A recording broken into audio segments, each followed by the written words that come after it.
আমরা মুসলিম। আমরা সেই আবু জাহেল বিরোধী জায়গাটা প্রত্যেক করে দেবে না তোমার সাহস আপনার। মাজার ভাঙতে চাইলে কিন্তু ভাই চুপ থাকবো না। যারা আল্লাহ আল্লাহর বিরুদ্ধে আমরা তার বিরুদ্ধে। আমার মাজার যদি আমার আল্লাহর মাজারটা ভাঙতে আসলে কিন্তু খবর আছে। তাকে সরাই ফেলান, তাদেরকে পুরো রসিদ কিনতে পাঠান।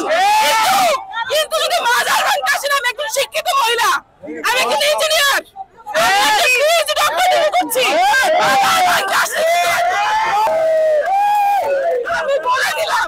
আমি নিজেকে মুসলিম হিসেবে পরিচয় দিতে পারতেছি কার কারণে?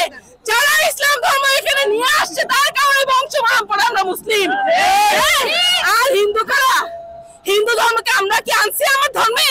আনতে পারি। এটা আমাদের ব্যর্থতা, এটা আমাদের ব্যর্থতা।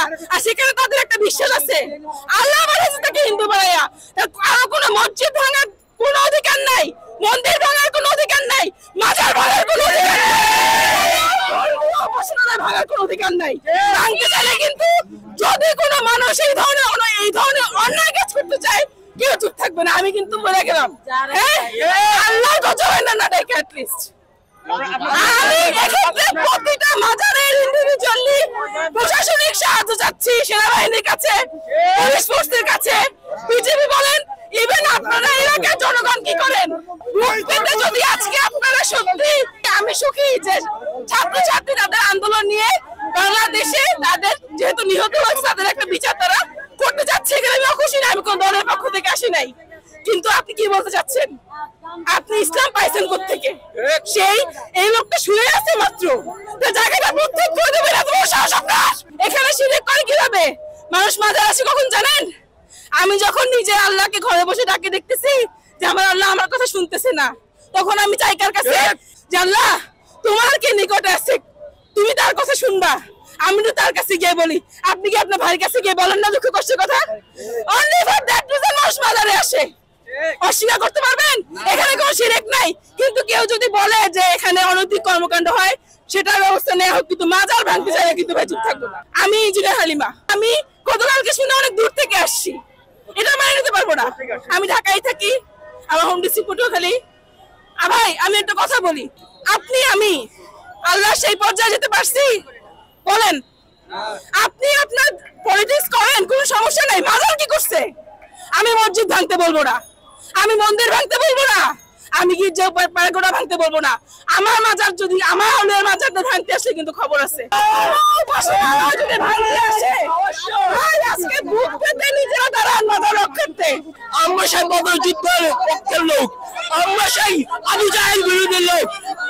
আবু জাহেলের বংশধররা যারা মাজার ভাঙতে চায়, আমরা সংখ্যায় কম হতে পারি, আমাদের পয়সা হবে আড়স থেকে, আমাদের পয়সা হবে আড়স থেকে। মাজার ভাঙতে চাইবে আমরা রাস্তায় নামে যুদ্ধ করব, আমরা মাজারে অবস্থান নিব। হিন্দুরা যেমন রাস্তায় নামছে তাদের মন্দিরের জন্য, আর আমরা তো এই দেশের মুসলমান, আমরা মাজার রক্ষার জন্য রাস্তায় নামব। আমাদের ছেলে সন্তান মা বোন সবাইকে নিয়ে এই দেশ আবার স্বাধীন হবে। এই দেশ 1971 সালে স্বাধীন হয়েছে, আবার যুদ্ধ হবে এই মাজারের জন্য। যখন আমার আল্লাহর রাসূল ইজতে যাইতো, দিনে মুসলমান করতো, তখন বাংলাদেশের ভিতরে 360 অলি ফাটাইছে, তখন হযরত শাহজালাল বাবার ফাটাইছে ওই সিলেট হবিগঞ্জ লাগে যুদ্ধ করে আমার বাবা শাহজালাল ওখানে পড়ছে, এখানে হিজরতে এখানে করে আমার বাবা গোলাপ শাহ পড়ছে, হযরত গোলাপ শাহ 8 রাস্তার মোড়ে পড়ছে। ওনার কত ক্ষমতা!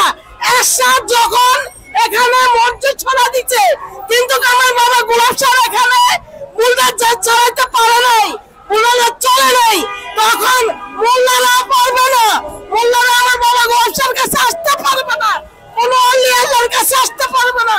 যারা অলি আল্লাহর বিরুদ্ধে আমরা তার বিরুদ্ধে, যারা মোল্লাগর উপরে আমরা যে অলি আল্লাহর উপরে যে বিরুদ্ধে কথা বলবে, আমার মাজার ভাঙতে আসবে, আমরা তাদের জন্য রক্ত দিব, দরকার হলে আমরা রাস্তায় নামবো।